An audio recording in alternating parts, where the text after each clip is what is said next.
Boa noite, boa tarde a todos vocês que estão nos acompanhando. É um imenso prazer estar com vocês novamente na Etc. Literatura e Arte. Seja muito bem-vindo, Daniel. Muito obrigada por aceitar o nosso convite. É um projeto que está sendo iniciado agora com a edição número 0, que não é só uma revista digital, e nós também temos ela na versão impressa sob encomenda, mas é um projeto em que a gente quer trazer o leitor, o autor para mais perto. Quem é o autor? Como é que é o processo do livro até o lançamento? E como é que faz para depois a gente comprar um livro? Quem é essa pessoa que está por trás do que escreve? São caminhos que a gente sempre, que trabalha muitos anos com literatura, que a gente faz livro, o leitor, às vezes, ele quer chegar um pouco mais perto do autor, ele quer conhecer o autor, ele quer entrar em contato. Então, o projeto da literatura, da revista Etc. Literatura e Arte é justamente sobre isso. É uma revista digital que a gente vai colocar disponível na Amazon e outras plataformas para que todas as pessoas tenham acesso à divulgação desses autores e o caminho para encontrar os seus livros. Também nós temos a revista impressa, que vai ser lançada uma vez por mês no Palácio Baldaia, e agora também os vídeos, né, de gravações com entrevistas, lives no YouTube, no Instagram, e, além disso, tem uma newsletter também no nosso banco de e-mails, que a gente vai chegar a todo mundo. Então, agora, nesse momento, eu quero dar as boas-vindas ao Daniel Braga. Muito obrigada por um projeto inovador, um projeto que está começando. A gente precisa de pessoas corajosas para nos dar as mãos, e o Daniel é um deles, entre 20 autores que também abraçaram o projeto, e foram outros convidados também. Então, uma boa noite, muito obrigada a todos vocês que estão nos acompanhando. Daniel, conta um pouquinho o que é ser o Daniel Braga. Apresenta esse escritor, esse autor, essa pessoa tão simpática para todos nós, por favor. Boa noite a todos, boa noite, Adriana Meirinho. Muito obrigado pelo convite de poder ser colaborador da Etc. E também ser colaborador e um acompanhante muito atento da Infinita, da editora Infinita. Eu acompanho com muito entusiasmo, já participei em várias coletâneas e, portanto, irei participar na próxima, como é evidente, terei todo o gosto. E, acima de tudo, quem é o Daniel Braga? O Daniel Braga é acima de tudo, professor. Eu sou professor de matemática.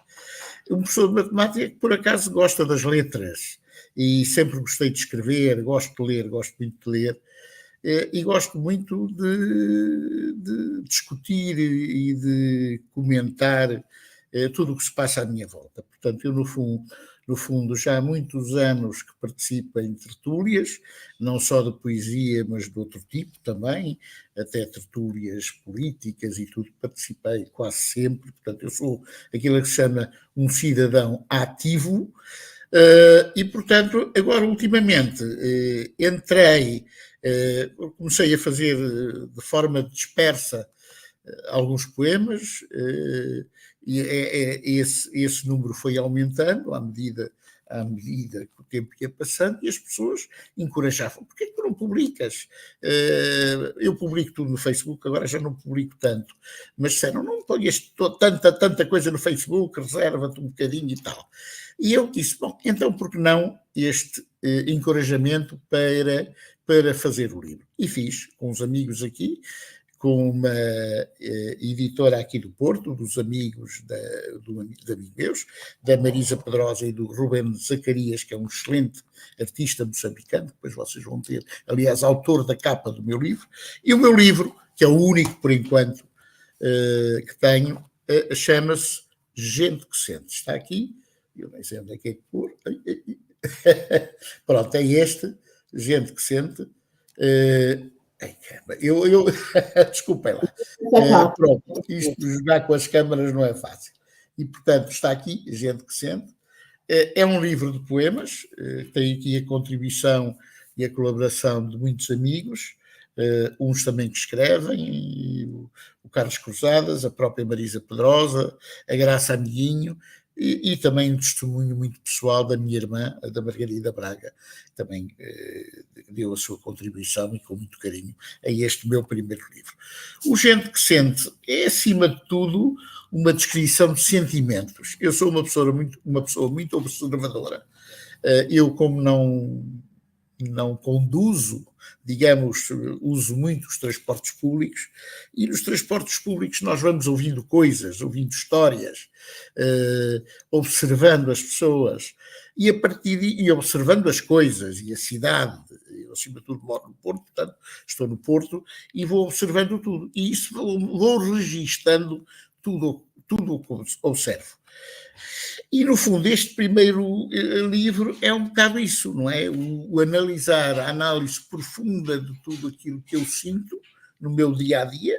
Há aqui poemas de todo tipo, há poemas de alguma revolta e de algum dizer basta de algumas situações, há poemas de amor, há poemas de várias situações que nós vamos vivendo, de situações que se passam no cotidiano. Aliás, o meu primeiro poema, e foi escrito há uns anos, eu já não me lembro há quantos, mas chama-se exatamente, vocês depois vão perceber, chama-se Cotidiano.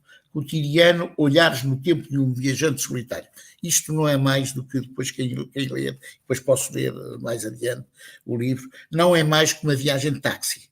Isto é uma viagem de táxi que aqui está, de uma das muitas viagens que eu fiz ao longo dos tempos e que vou registando sempre. Vou registando na minha cabeça, que eu não sou muito de tomar apontamentos e coisas, mas na minha cabeça vou registando. Depois chego a casa, se estiver inspirado, passo logo para o caderno e depois pronto, e depois vou consolidando todos estes e apontamentos que vou fazendo e depois deu neste livro, que eu acho que está bom. Gente que sente, porque a gente que sente, porque isto que eu sinto aqui, e este é um livro de autor, é um livro dos meus profundos, são os chamados sentimentos da alma, os estados da alma.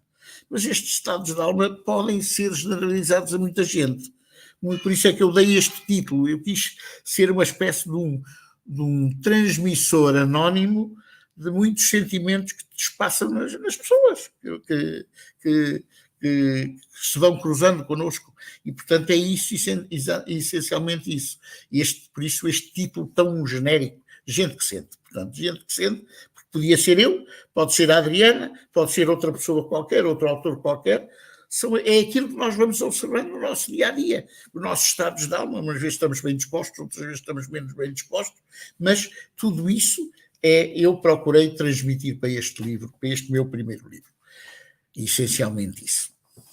A curiosidade que realmente o ser poeta, né?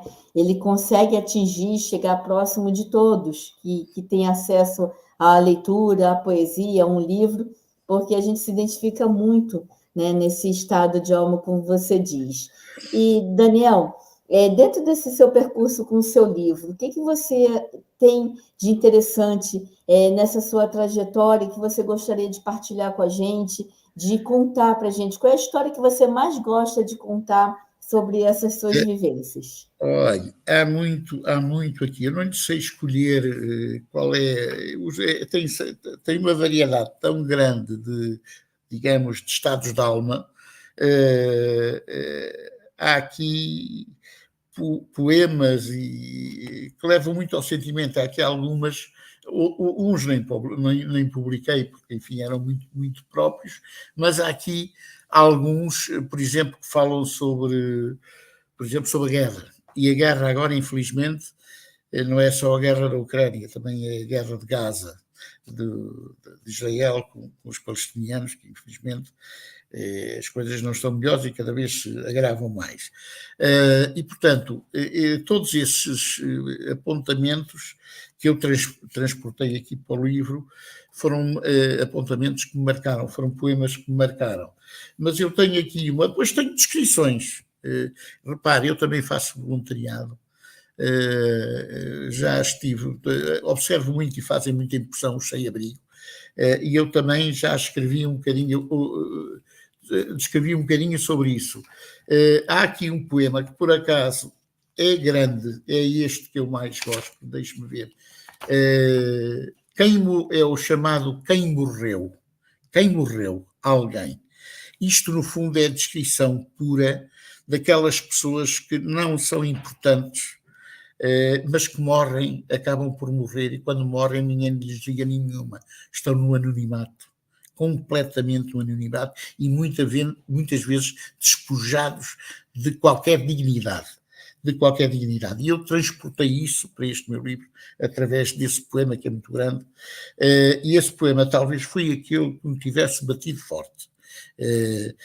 Quem tiver o meu livro e quem quiser comprar o meu livro e quiser ler os meus poemas, é evidente, a minha poesia, portanto vai ver esse. É um poema grande, é um poema que abrange tudo e que termina.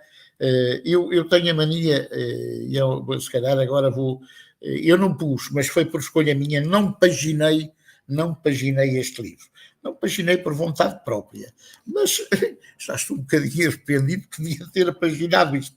Depois ando aqui um bocado às aranhas, mas é um poema muito, muito, muito forte, muito grande. Eu até estava a ver se o encontrava aqui, mas não havendo índice é muito complicado. Mas também há aqui outro que tem a ver com os muros, e este tenho mesmo aqui, muros, o que são os chamados muros de silêncio. Até posso dizer aqui rapidamente o poema, se quiser, Adriana, se me der essa possibilidade, é fácil. Diz assim: muros de silêncio, sofrimento, impotência, muros psicológicos, muros físicos, muros morais, imorais e da alma, muros da vergonha, também os de maldição. São muros das relações e os muros do diálogo. São os muros da nossa vida. Muros maus, muros amordaçados, ausência de liberdade, exclusão e solidão, impotência e indiferença. Muros com barreiras e que marcam territórios. Não se trata de muros banais. São muros que envergonham, humilham, matam, moem e fazem padecer. São muros que não desaparecem com o tempo, mas vão roendo por dentro. Daqueles que nos revoltam, que nos fazem sofrer. E ter vergonha, porque são muitos muros de emoções contidas ou de dor profunda. Obrigam-nos a refletir, indagar, questionar. Respostas evasivas ou não respostas. No entanto, urge questionar, perguntar, denunciar, libertar. E porque os muros não podem gerar silêncios, nem omissões, precisam ser derrubados, denunciados, destruídos e libertados. Aí sim, seremos livres. Pronto, este é um dos meus poemas preferidos, entre outros, e portanto é este tipo de poemas que vão encontrar aqui no livro. No fundo são os meus estados de alma. Podem ser estados de alma de muita gente. No fundo é isso. Como professor de matemática, você faz uma catarse também um pouquinho de tudo que você sente, das coisas que você observa e transpõe para esses poemas que eu tenho acompanhado bastante e gosto muito. Até porque tem uma diversificação muito grande, né, do que você escreve, e não só falando de amor, fala de amor também, mas fala de problemas sociais, fala da rebeldia, enfim. É um livro que eu recomendo, vai estar aqui na descrição, todos os contatos do Daniel, quem quiser adquirir o livro dele, é só entrar em contato. Daniel, e se dependesse de você, já que você fez esse livro, agora eu estava comentando, eu não paginei e estou perdido aqui que não tem índice, e se dependesse de você, o que você mudaria nesses tempos atuais dentro desse segmento literário? Não estou falando só da produção do livro, não, falando no contexto geral. Um contexto. Olha, eu por acaso, o segundo livro que publicarei ainda será de poesia, mas eu gostaria muito e tenho esse trabalho em mente, de fazer um livro sobre, até já tem título e tudo, sobre crónicas e textos. São coisas simples, também sobre aquilo que vou observando no dia a dia. Esse até de uma maneira, através de uma descrição, através da prosa, não é? Através da prosa, algumas descrições, estes textos, inclusive, li em várias situações aos meus alunos, para análise, para ver se eles descobriam o que é que aquilo significava. E alguns até chegaram lá, porque são de fácil leitura, mas onde se deve sempre tirar qualquer coisa, para nós analisarmos, etc. Portanto, seria esse o próximo caminho. Eu gostava muito, mas nem todos temos jeito, eu não tenho jeito para ser romancista.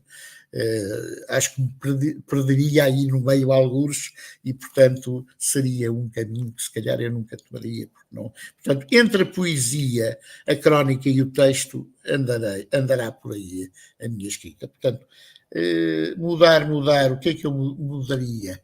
Está a falar de mim, não é, Adriana? Portanto, está a falar de mim. E, portanto, não sei, confesso que não sei.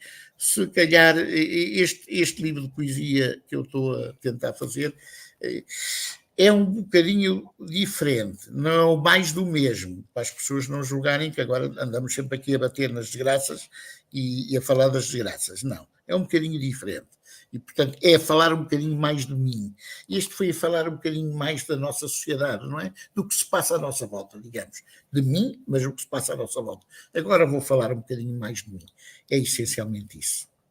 E como professor de matemática, você acha que é importante trazer a literatura também para dentro da aula de exatas, já que os alunos, às vezes, olham para aquele professor... Eu, sinceramente, eu nunca gostei de aula de matemática, mas se eu tivesse um professor que me lesse um poema e me induzisse a pensar, talvez até aprender a raciocinar de uma forma mais lógica, talvez tivesse até corrido bem, Daniel. Então, talvez a mudança seja essa também, né?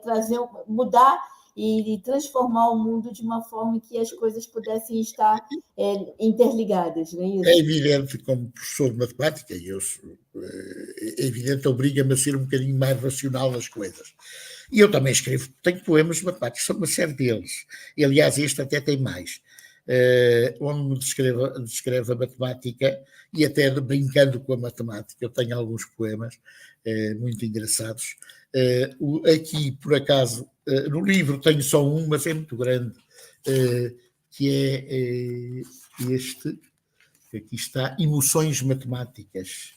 E posso ler este no instante? Pode, Adriana? claro, leia à vontade, o espaço é seu. Olha, é assim, emoções matemáticas, números, equações e demais expressões, geometria, misto de construções, confusões, cruzadas de emoções, cadernos e livros de tentações, no emaranhado de perturbações. Primeiro membro à esquerda e o segundo está na direita. Xiça, por onde é que anda a incógnita? Alguns escondida nas equações, tantas e tantas divagações num enredo de turbilhões, números, equações e baralhações. Pronto, desisto. Prefiro as expressões. Mas agora o que é que eu vou fazer? Potências, números, raízes e parênteses, uma enorme dor de cabeça. Para que a normalidade permaneça e não entre em parafuso, recorro com grande firmeza à minha confidente salvadora, a amada calculadora. Porque senão fico confuso e tudo o que pareceu de simples e fácil resolução sofreu uma grande transformação, sendo a esperança um revés e uma estranha contradição. A expectativa esmoreceu, ficou a dúvida e a interrogação, e como não há bela sem senão, será a mesma matemática o tão falado bicho-papão? Pronto, isto é um dos poemas que fiz, li isto aos meus alunos, até o professor concorda connosco que a matemática é um bicho-papão. Pronto, e assim nós vamos desconstruindo e vamos brincando com estas situações através da poesia, que isto também é importante e os miúdos gostam. Percebe? Porque aqui, no fundo, estão aqui algumas matérias de matemática importantes e que eles sabem que é assim, que as coisas é assim que acontecem, digamos. Para a geração de agora, eu acho que tem que... Aliás, sempre deveria ter sido, né? Tornar um pouco divertida as aulas, até porque chega uma época que a gente foge da poesia, porque é aquela coisa tão... Para a idade que a poesia nos é colocada, a gente ainda não tem entendimento do que é, né, gostar de poesia. Então, todo mundo foge da poesia para anos mais tarde começar realmente a apreciar o que é a poesia. Então, se a gente conseguir caminhar junto com a matemática e a literatura e a poesia, eu acho que tornaria as gerações mais adeptas à poesia em si. Parabéns, muito gostei. A poesia acaba por desconstruir muita coisa, percebe? Mesmo na matemática, a própria leitura. Eu aconselho muitos meus alunos sempre a ler. Leiam qualquer coisa, mas leiam. Leiam, porque com a leitura vocês vão se aperfeiçoar, vão ser melhores pessoas, vão ser melhores cidadãos, mas leiam, porque ler é importante e ajuda-os como cidadãos e como pessoas. Pronto, é evidente que umas vezes terei sucesso, outras vezes não, nem por isso, mas pronto. Mas é importante, principalmente este segmento etário que agora está na parte da adolescência e coisa, e os miúdos mesmo, a partir da infantil e comecem do primeiro ciclo, comecem a habituar-se a ler, porque acho que é muito importante a leitura. E nisso, a homenagem se faz aos professores, são sempre recomendados e eles têm sempre que ler qualquer coisa. E os professores do primeiro ciclo nisso são incansáveis, é verdade. E depois continuam, é evidente que há mostras, há tertúlias, há eventos de leitura sobre os livros, feiras dos livros, e tudo isso ajuda-os. No fundo, a escola é uma parte ativa da cidadania, portanto, a escola, mais do que ninguém, tem que saber educar os seus alunos a estar digamos, cientes e a acompanharem o que se passa no mundo, não é? E o que se passa no mundo, para eles, não são só os telemóveis, as tecnologias, mas também a leitura. É muito importante, para que tudo suceda naturalmente. Foram os melhores anos da minha vida, o tempo que eu passei na escola. Eu via 24 horas na escola, que eu não queria sair de lá, eu adorava. E os meus professores todos, não tem um que eu não lembre com muito carinho, gratidão. Vamos Deixa-me lá. só dizer isto, e é uma homenagem que eu faço à escola onde estou, não vou dizer, mas estou no ensino privado, é uma homenagem que eu faço, porque na verdade os professores são muito ativos e muito dinâmicos, é uma escola muito ativa e muito dinâmica, e presto aqui a homenagem aos meus colegas, como é evidente. É um sacerdócio. E, Daniel, já que a gente está falando de escola e de trajetória literária, quem lhe inspira? E qual é o livro que marcou a sua vida? Olha, eu tenho muitos autores que me inspiram, essencialmente autores mais não tão atuais. Eu inspirei-me muito no Fernando Namora, eu gostei muito de Fernando Namora e gosto muito de Fernando Namora. Portanto, gosto muito dos atuais, gosto muito de Saramago, mas tem piada que Saramago, aprendi a gostar de Saramago. Eu não era um grande apreciador de Saramago. Aprendi a gostar de Saramago através através de um livro que era o Ensaio para a Cegueira. Talvez o livro que mais me marcou, Ensaio para a Cegueira de Saramago. E atualmente leio muito literatura dos países lusófonos. Eu tenho um autor muito querido, que por acaso é da minha terra, Timor-Leste, que é o Luís Cardoso de Noronha, que escreve muito bem, talvez o melhor escritor de Timor-Leste neste momento, o maior escritor de Timor-Leste, que ele é muito bom, na verdade, sou amigo dele, e ele, presto essa homenagem. Tenho a Helena Soares da Silva, também outra grande escritora, também timorense, e depois tenho muitos escritores da lusofonia que eu aprecio, por exemplo, Mia Couto, como é evidente, sempre o incontornável Mia Couto, também gosto muito dele, e depois os portugueses, e dos quais eu agora, da geração, digamos, de geração de escritores atuais, Walter Ugumem, para mim, neste momento, está à frente dos outros. É aquele que eu mais gosto. Essencialmente isso. E teve algum livro que te marcou, assim, Olha, independente dos autores? Foi esse, porque me despertou para Ensaio para a Cegueira de Saramago. De Saramago. Acabou por me despertar para a genialidade de Saramago, que eu na altura não coisa, o Memorial de Convento foi uma coisa que me gostou muito a ler no início, também era mais novo, mas aprendi a gostar e até li 2 vezes. O Evangelho segundo os Escritos, mas aquele que mais marcou e que foi exatamente o Ensaio para a Cegueira de Saramago. Esse sim despertou-me para a realidade e para a genialidade de José Saramago. essencialmente isso.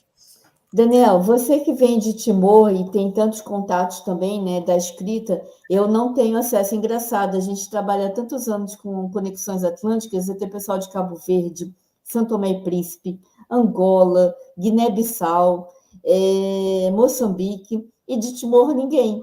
Então, vai ser o seu desafio você começar a convidar esses autores para chegarem Muito junto com a bem. gente e fazerem, né? Eu vou até te lançar esse desafio da gente fazer uma live, fazer um vídeo com eles também, porque é muito interessante, eu sou apaixonada pela língua portuguesa e pela cultura. Então, quanto mais a gente tiver outras culturas, e nessa caminhada que eu fui descobrindo que a língua portuguesa não é em África a primeira língua em alguns países, né? Às vezes é a segunda ou terceira, mas que está havendo um trabalho dos governos para que a língua portuguesa seja realmente dada nas escolas, para que aqueles dialetos todos, que às vezes o pai fala um dialeto, a mãe fala outro dialeto, e os filhos vão falando outros, então que a língua portuguesa também seja uma forma de unificar e trazer todo mundo para esse mundo, né, lusófono, para essa rede.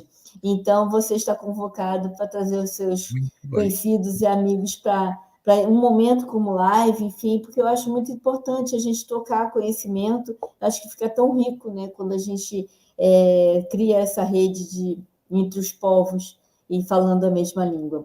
E estou torcendo para que a ONU aprove a língua portuguesa como a primeira língua do mundo, que eu acho que seria fantástico. Olha, aceito o desafio. Vamos levar esse desafio para a frente, aceito, com todo o gosto, e depois conversaremos e falaremos sobre isso, mas em princípio sim, não terei todo o prazer de que isso aconteça, no fundo, está bem? Te agradeço muito. Vamos lá, vamos seguindo. E quem é o Daniel Braga no Reflexo do Espelho? Olha, Daniel Braga é alguém que nasceu em Timor-Leste, já perceberam, veio para Portugal estudar,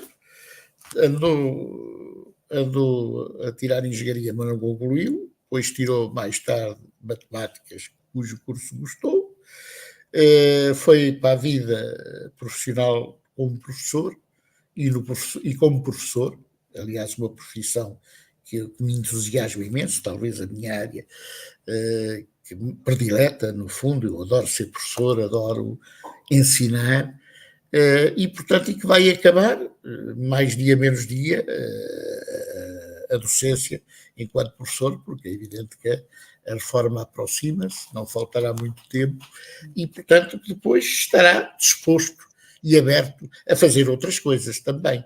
Além de, como dizia um colega meu, não existe reformados. Nós não somos reformados. Somos professores, somos engenheiros, somos médicos, somos tudo. Estamos reformados, estamos na situação de reformados. Mas não, isso o professor tem de ser sempre a vida toda. E, portanto, é um gosto que eu faço a docência e gosto imenso de assinar, gosto imenso de estar com miúdos, com graúdos, com alunos, no fundo. E penso que eles também têm um grande carinho por mim, também faço por isso. E, portanto, acima de tudo, ser professor, fazer aquilo que eu mais gosto e que eu fiz a vida toda, que é ensinar. E é uma missão que não acaba nunca. Quem é professor, quem é médico, enfim, tem algumas profissões que, como eu disse, é um sacerdócio, está na alma, está na forma de ser e de estar, e leva para uma vida inteira. Não tem como reformar. Pode não estar na sala de aula, mas o convívio vai ser sempre falando, ensinando e convivendo e comentando alguma coisa. Inclusive, esses projetos que você participou esses anos todos conosco, do Conexões Atlânticas, a gente já levou para a sala de aula, a Rosário Pedroso já convidou os alunos para participarem, a gente fez um trabalho muito interessante, e é uma coisa que eu me apaixono, eu não sou professora, tá? Sempre fui aluna, mas entrei nas salas de aulas, depois de adulta, através de vocês, professores, para apresentar os nossos projetos, e é uma riqueza tão grande a cabeça dessa geração, dessas crianças, a receptividade deles, tanta coisa que eles têm para dar, para trocar, que eu acho que a gente sai muito enriquecido. Eu acho que o professor, ele absorve muito disso também, né? Eu acho que é uma troca tão forte, tão grande, que você está dando, está ensinando, mas o que recebe de volta eu acho que é o que justifica tudo isso, né, Daniel? Sem dúvida, aquilo que nós recebemos vale tudo.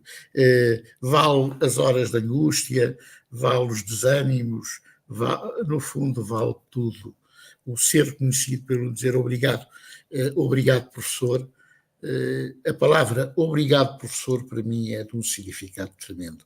E enche-nos a alma, enche-nos, no fundo, diz assim: valeu a pena, acima de tudo, valeu a pena. Valeu. Isso. Sempre vai. Então, antes da última pergunta, que depois eu quero que você leia alguns poemas também. Você disse que aquele era grande, não sei se você vai encontrá-lo ou não, mas eu vou te pedir para você ler 2 poemas para que as pessoas conheçam um pouquinho mais também do Daniel Braga, já que você está aí no Porto e nem sempre tem condições de estar nos nossos saraus. Então, hoje eu vou te dar esse espaço para você ler alguns poemas para que a gente possa te ouvir um pouco também. E foi muito gosto te encontrar lá na Feira do Livro do Porto. Vamos ver se ano que vem você estará lá conosco também, com seus livros. Claro que sim, claro. Independente de serem feitos pelo infinito ou não, vai ser um gosto você estar lá na sessão de autógrafos conosco de novo. Obrigado, muito obrigado, Adriana, por esse convite e fico todo agradecido, sem dúvida. Olha, vou ler este, por exemplo, que é um dos que... São 2, vou ler 2, basta. Este, chama-se Transformação. Toda a gente vai perceber o que é que eu estou a dizer. Sou gay, lésbica ou transgênero. Que importa? Qual a razão? Porquê a discriminação? Sou eu de alma e coração, feito de massa como os outros. Penso, choro, rio e reajo. Sou um ser humano, nas brumas de um passado não muito longínquo. Caí e levantei-me perante as injustiças, os desmandos e a dor. Ousei lutar e indignar-me. Dei um murro na mesa e disse, para quem quis ouvir, sou um ser humano que age e sente como vós. Só queria isso. Apenas e só que me olhassem e vissem como sou. Gay, lésbica ou trans, seja o que for. Alguém que pensa igual a cada um. Sentimentos vários de um coração que sofre. Porque o mundo lhe aponta o dedo por ser diferente e igual em simultâneo. Pronto. Este é um desses, toda a gente percebe onde é que eu quero chegar. E o outro tem a ver muito com, enfim, com as injustiças, digamos. Diz assim, correntes de aço, libertam nas asas de um vento que sopra. Correntes de aço que fragilizam e matam.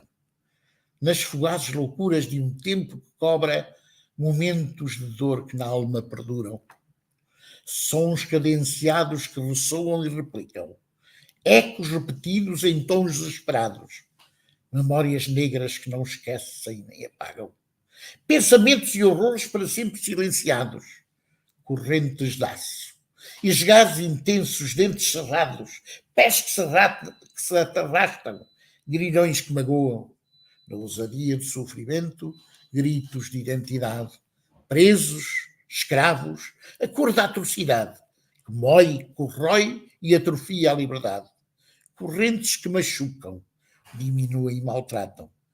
Correntes de aço, correntes de maldição. Pronto, são estes 2.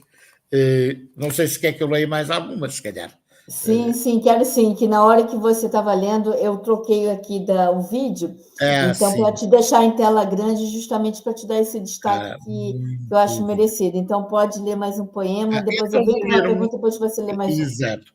Olha, eu vou ler este primeiro, que é um bocadinho mais também vamos com uma coisa mais leve. É a tal viagem de táxi que eu lhe falei, e, portanto, chama-se Cotidiano. Este foi o meu primeiro poema, é o meu primeiro poema do livro, mas achei muito giro das minhas várias viagens de táxi. Tenho coisas muito interessantes nas viagens em transportes públicos que eu faço. Cotidiano. Olhares no tempo de um viajante solitário. Brisa suave, um murmúrio. Vento, o bater das folhas, uma aragem no rosto, enrugado, pensativo. No entanto, um rosto calmo, um bem-estar raro e bem disposto. Parte. Numa viagem única, 1000 vezes repetida, observa a paisagem, o bolido da cidade. Numa azáfama frenética, uma sequência alucinante de telas vivas e variadas. Olho à minha volta. O silêncio caiu. Sepulcral, mas respeitoso. Apenas o ruído do motor e a voz rouca do condutor. Chegamos! Abri a porta e saí. Um regresso ao lar, para cujo regaço me recolho. Cansado, mas feliz. Mais um dia se passou no cotidiano de uma viagem sem fim. Portanto, isto no fundo é uma viagem de táxi. Exatamente isso. Pode ser uma viagem de Uber, o que quiserem. Até pode ser uma viagem num transporte público mais maior, como os autocarros, os buses, e portanto serve para qualquer situação. Por acaso esta foi das muitas que eu fiz ao longo enfim, eu ando de transportes públicos. Portanto, é isto que eu vou observando no dia a dia. É um dos poemas que eu resolvi colocar aqui. O poema está muito bom. Eu vou começar a fazer uma coletânea de crônicas também e te chamar, porque eu acho que com essas observações do cotidiano darem boas crônicas também. Olha, então posso ler o último? É o último mesmo. Não, pode ler o último e depois vai ler mais um. Espera aí, deixa eu só... Olha, este é fácil de ver, de perceber, também tem a ver, vão perceber o que é o espelho das mãos. São mãos que sorriem e falam das agruras e vicissitudes. Mãos agrestes que marcam espelho de todas as virtudes. Meros reflexos banais de uma vida de dor e sofrimento. Encontros e desencontros fatais, sombras de silêncios e padecimento. Não são mãos imaculadas de um nobre príncipe ou princesa. São aquelas mãos enrugadas de uma vida de enorme dureza. Mesmo assim, belas na imagem de um passado cheio de saudade. O presente não é apenas uma miragem de um futuro com amor e bondade. Pronto, isto é uma homenagem aos mais idosos, como é evidente, não é? Aqueles que muitas vezes estão, sabemos em que situação, não é? Não é só os sem-abrigo, infelizmente. A situação do Porto, nós sabemos como é, em Lisboa também é a mesma coisa, como cidade grande que é, e também devemos olhar um bocadinho para os nossos idosos, quantos deles não abandonados num qualquer hospital para, desculpem eu ser cruel, mas para morrer, sozinhos e abandonados por todos. Isso é muito triste, a pessoa que se dedica a vida inteira e depois a própria família acha que aquela pessoa incomoda, né? Exatamente, é isso mesmo. Muito, muito complicado. É a nossa humanidade que está meio desvirtuada. É um bocado isso. Então, deixa eu te fazer mais uma pergunta para você encerrar com dois poemas, tá? Para encerrar. E qual é a pergunta que gostaria que lhe fizesse e como você responderia? Olha, é uma pergunta, eu já respondi da outra vez, e os alunos fazem muito isto. Esta pergunta, professor, olha, o professor vai se reformar, vai descansar e depois não faz mais nada. Não faz, se não dá aulas, não dá matemática, como é que vai ser? Eu disse, e eu digo sempre a brincar, pois é, depois não tem que aturar aqui o professor resingão, o professor chato. Disse, não, professor, vamos ter muitas saudades, está bem. Então, e o que é que o professor vai fazer? Essa pergunta é feita muitas vezes, e às vezes por crianças inocentes e que nós, pronto, é uma ternura imensa que eu respondo sempre. Olha, vou continuar convosco. Se não for em presença, em pensamento, estarei sempre convosco. E depois, olha, vou fazer aquilo que eu sei. Escrever, falar sobre vós, sei lá, quem sabe, falar sobre a matemática. Pois, o professor tinha que falar da matemática, eu disse, pois, claro. E acima de tudo, fazer outras coisas que eu gosto, porque a vida não é só trabalhar e ensinar a matemática, é fazer outras coisas que depois, mais tarde, nós também gostamos de fazer. Olha, escrever é uma delas, fazer voluntariado é outra, e depois, quem sabe, passear um bocadinho, pronto, porque não? E descansar, que acho que também já merecemos um bocadinho depois de uma vida muito atribulada, e muito laboriosa, também descansar um bocadinho. Mas há sempre muito que fazer. Arte, eu gosto, outra coisa que eu não falei, gosto muito de pintura, não pinto nada. Eu faço rabiscos, costumo dizer sempre, mas a pessoa pinta nada, eu não pinto, faço rabiscos. Pinta são os pintores e aqueles a quem nós devemos admirar e honrar e dar-lhe o devido valor. Esses é que pintam e são artistas. Eu apenas, e na pintura sou mesmo isso, é um hobby que eu tenho. Apenas e só isso. Portanto, já me perguntaram, e não vai expor? Eu vou expor no meu escritório, nas paredes do meu escritório, faço lá uma grande exposição de quadros. E, portanto, é aí que, se quiserem, vão ver os meus quadros. No fundo, tenho muito que fazer. Tenho também, em princípio, ir também para a aldeia, ir fazer tanta coisa. Eu acho que nós temos sempre, para além da vida que nós já vivemos, temos sempre há sempre uma vida para lá depois da reforma, de termos direito ao nosso descanso. E esse descanso, que é um descanso terreno, ainda estou a falar desse, temos sempre muito que fazer. Ou arranjamos muito que fazer. Em casa, não vou ficar com certeza, porque sou uma pessoa ativa, dinâmica, acho eu, portanto, vou continuar. Esse dinamismo e esse praticar da cidadania de outras formas. Pronto, de outras formas. É essencialmente isso. Então, a gente vai começar a fazer alguns eventos, encontros literários no Porto, quando você reformar, para você estar junto com a gente. Não, inclusive, estou sendo convocada já faz alguns anos. Pode ser que tenha mais tempo também para ir a Lisboa. Agora, muitas vezes, não é só a parte logística, também é a parte profissional que me ocupa muito tempo e, portanto, é mais difícil sair um bocadinho fora da minha zona de conforto, do sítio onde estou, porque pronto, por motivos vários, não é? Portanto, havendo mais tempo, é mais fácil nós nos deslocarmos e irmos a outros, a conhecer novas pessoas, que é uma coisa que eu sinto essa necessidade. Conhecer novos autores, pessoas diferentes do meio onde eu estou inserido. É importante que nós tenhamos essa panóplia de conhecimentos e de formas diferentes de pensar. E eu tento fazer isso na minha vida. E, Daniel, e você puxando para isso, você vai ter tanta coisa para fazer que eu acho que a única coisa que você não vai fazer é descansar depois da sua reforma.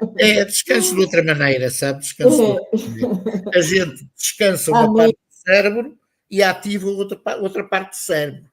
Percebe? Portanto, descansamos uma determinada parte, a outra fica ativa na mesma. E, portanto, acabamos de combinar fazer essa simbiose para que tudo corra normalmente. Porque senão, parados é o nosso fim. Eu não estou, ainda sou muito novo para ficar parado. E, portanto, tenho muita coisa para fazer, muitas coisas para fazer. E de muitas coisas em mente, que também é importante.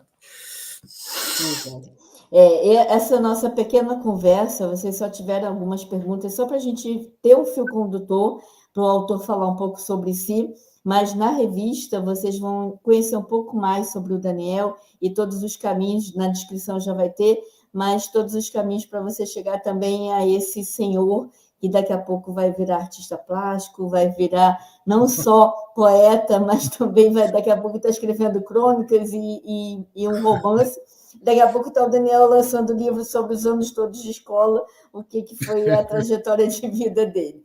Então, enquanto isso, vamos ficar na poesia. Daniel, muito, muito obrigada.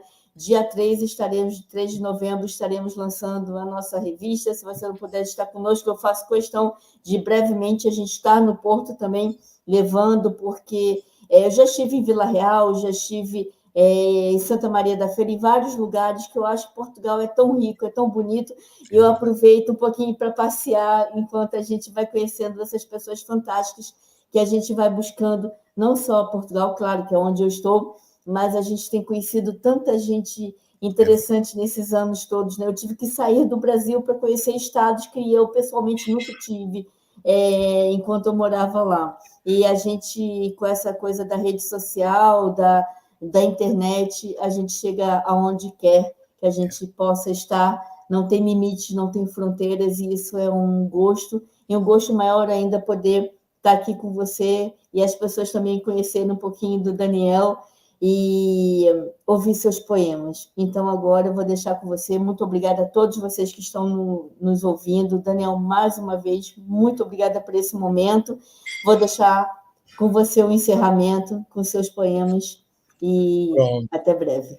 Muito obrigado, Adriana, sinceramente, de fundo do coração, este seu convite. Gostei muito e pronto, e sempre, conte comigo sempre que quiser, porque é das coisas que eu gosto. Une-nos a poesia, une-nos, no fundo, os autores, e nós temos que, e os novos autores, que acho que é importante. A poesia não é só Luís Vaz de Camões, não é só José Saramago, a poesia somos todos nós. Somos todos nós. Essencialmente isso. Então, se me der licença, vou encerrar com pode ser o último poema, os últimos. Pronto, vou ver aqui, se não se importa. Eu tenho este não é grande. Chama-se Escuto o silêncio. Escuto, não vejo. Ouço palavras murmuradas, balbuciadas no estrutor dos silêncios. Amargurados os sonhos em mar revolto, numa dor sentida, ferida, expurgada, violentada, na alma o doce sentimento de vazios que se espelham e apaziguam. Pensamentos que o silêncio e o tempo fazem esquecer e perdoar. Este é o Escuto o Silêncio, que tem a ver muito com aquilo que nós vivemos no nosso dia a dia. Muitas vezes precisamos mesmo desses silêncios para que, pronto, é necessário nós escutarmos o próprio silêncio. Acho que é importante. Depois tem este, que tem a ver com a vida estressante que nós vivemos e andamos sempre a correr de um lado para o outro, e eu vou observando, principalmente quem conhece o Porto e vai, por exemplo, na Rua de Santa Catarina, aquilo é um frenesim, e chama-se multidão. Multidão, gente que nem tu e eu, movimento, sofreguidão, este, aquele e outro mais, confusão, sons que se misturam, odores transpirados, transfiguração, olhares sem expressão, andares acelerados, ausência de calor humano, sem alegria nem sentimento. Todos e ninguém. Mundo parado. O ruído das coisas. O barulho do supérfluo. Silêncios incomodados. A pressa do nada. Robôs apressados. Caminhada ritmada sem amanhã. Como se o fim estivesse iminente. Multidão? Apenas o vazio. Pronto. Muito obrigada. Já chega, pronto, já foram aqui, já apanharam aqui com horror de poemas. E, portanto, mais uma vez, muito obrigado eu pelo convite também, Adriana, e fico muito sensibilizado por vocês também contarem comigo. Tá bem? Gratidão. Muito obrigada a todos vocês. Obrigada, Daniel. Boa noite. Muito boa noite. Boa noite a todos. Muito obrigado.